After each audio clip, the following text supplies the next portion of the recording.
In this video, I will show you how you can design this headband according to the length and the shape that you'd like, and then use that design to sew it for yourself. Part 1. Creating the pattern. So take 2 pieces of regular letter size paper and tape them together, which should give you the right size for what we're creating here.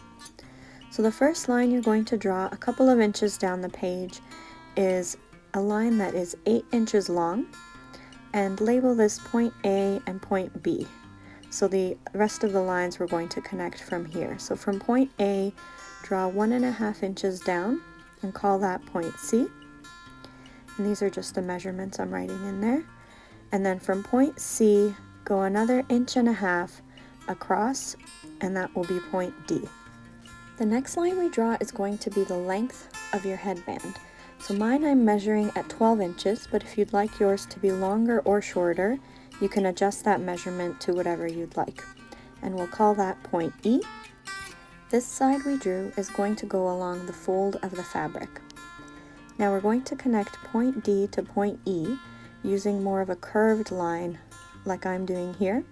You could also do more of a triangular shape if you'd prefer that shape for your headband. Now we're going to add a little bit of space up here. So you're going to measure 1.5 inches from point A, we'll call that point F, and then you're going to go back across the same 8 inches and connect it back to point B. Now this is extra fabric that is not going to be counted in the length of your headband.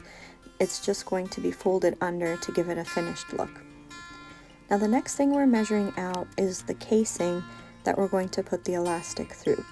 So for this, measure 10 inches long and 1.5 inches wide. Now this is also going to go on folded fabric, so it'll actually be 3 inches wide, but to save some space, we're going to just fold the fabric before cutting it. So we only need to measure 10 by 1.5 inches.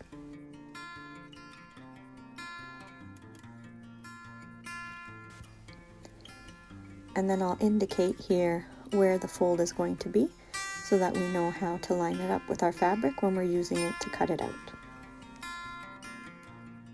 Now go ahead and cut out the template that we have just drawn out, and we're going to use this to cut out our fabric next. So part 2 is preparing your fabric. Now fold your fabric with the right sides together in such a way that your pattern will fit in that area, with the fold that we've indicated lining up with the fold of the fabric. You can either pin it in place, or you can trace the pattern onto the fabric and cut along your traced line, but I find that just pinning it in place works well. So once you've done that, then do the same with the casing, again lining up the fold along with the folded side of the fabric, and cut that out as well.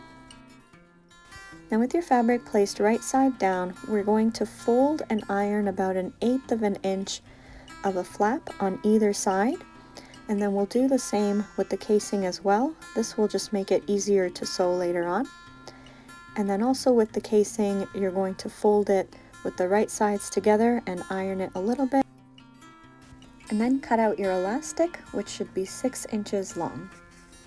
Now we're going to sew along this edge of the casing, including sewing over the folded parts.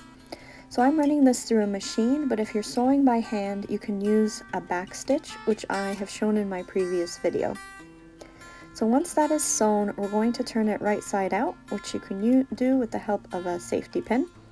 So pin one of the edges and then push that safety pin through and out through the other side, and then you're going to just pull it through until it comes right side out.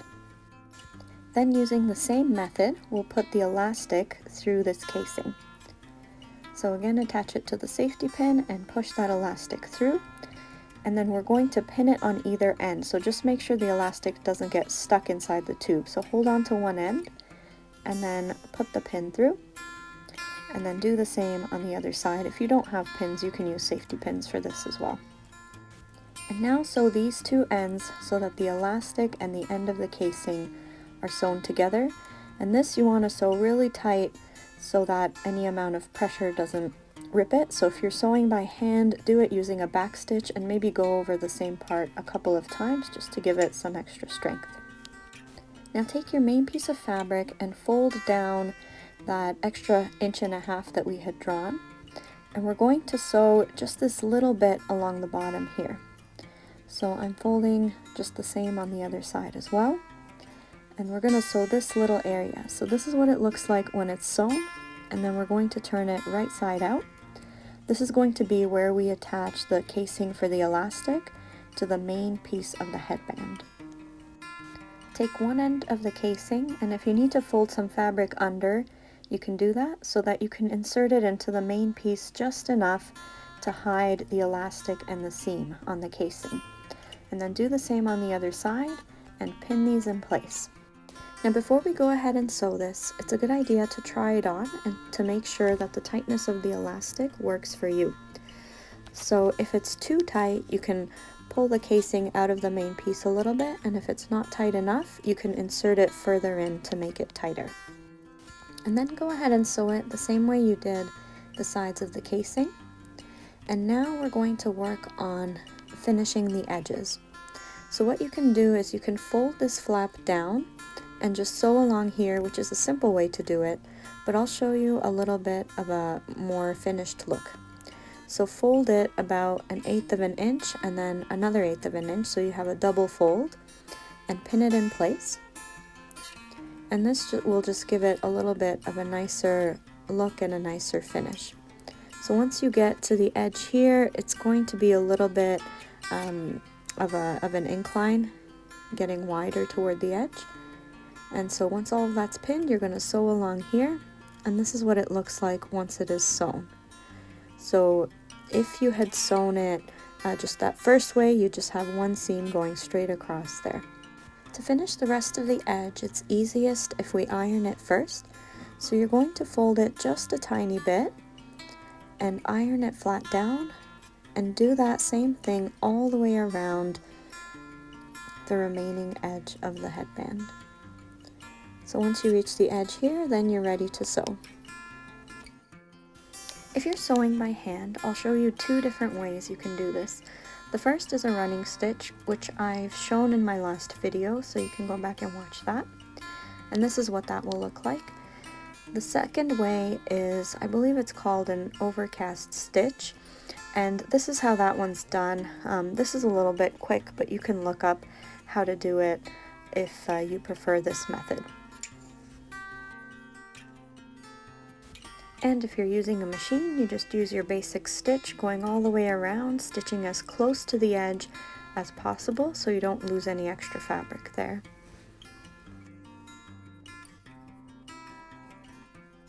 And with that, your headband is complete. So this is what mine looks like with the way that I've measured and drawn it, but yours may look different if you've given it a different length or shape. So please let me know how it turns out, or if you have any questions.